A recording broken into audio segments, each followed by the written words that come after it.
Hi guys, welcome back to another review by me, Beardo. I am shooketh. And today I will be reviewing Happy Death Day. Go shorty, it's your birthday. We gon' party. Happy Death Day is set on a campus where a girl wakes up one morning in another boy's dorm room and she goes about her usual day. Really, you find out she's a bit of a bitch. She belongs to a sorority, only to go to a party that night, and on her way there she is brutally murdered. When she's murdered, she wakes up only to realise that the day has reset and started again, and she has to figure out a way to break this cycle in which every day she is killed by a masked killer and wakes up to the same thing happening again and again and again. The film can easily be described as Groundhog Day meets Scream, as it's about a serial killer trying to kill this girl, and at the same time she's reliving the same day over and over and over again. I think from the trailer you know what type of film this is going to be. You know it's not exactly going to be groundbreaking or nominated for any Oscars or awards. It isn't? But you know it's going to be a really fun film to watch, and I can happily say it didn't disappoint.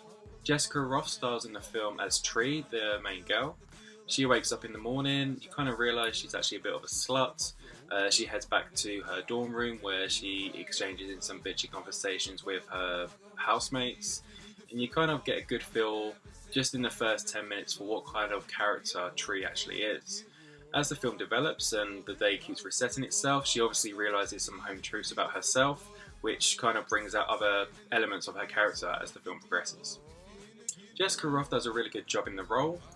She's really fun, she's really bitchy, she kind of gets that character across quite quickly, but she also has a warming quality towards her, so as her character changes throughout the film, you kind of go along with it and you kind of believe it because of what this girl is going through every day. The script, while not groundbreaking, is just quite fun and straightforward really. There's quite a good few one-liners in there. Deja vu happens when a guy's thinking about you while he's masturbating. I get deja vu all the time. Some of the dialogue is a bit hammy, a bit cheesy, and I don't know why, but still manages to reference things like Mean Girls, which obviously came out over a decade ago now. She doesn't even go here. But it really feels quite fun in the way it's presented, especially by its supporting characters.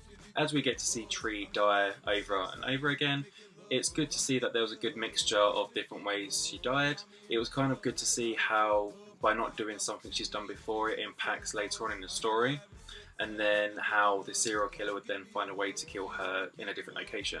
There's a nice little montage of Tree being killed. It actually came across quite funny. It really broke up the tension, seeing as the first couple of kills were quite tense.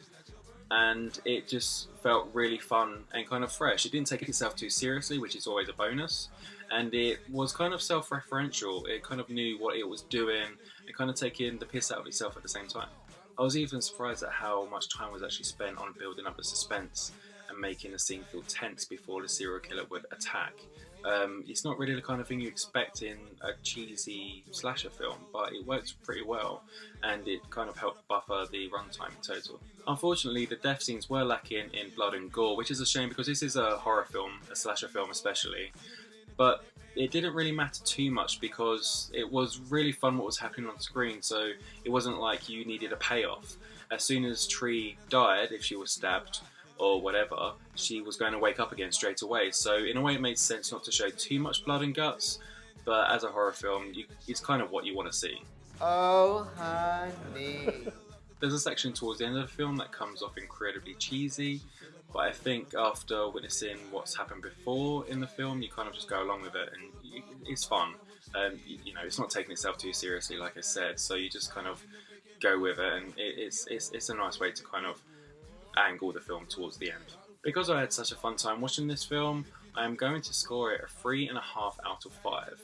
I didn't think it deserved a 4 out of 5, and I thought it was a lot better than a 3 out of 5, so that's why I've kind of given it the half score. It's definitely a fun film to watch. I'll definitely watch it again. Thanks for staying tuned for this review. Give the video a thumbs up, a like, subscribe, and hopefully you'll see another video coming from me soon. Thank you.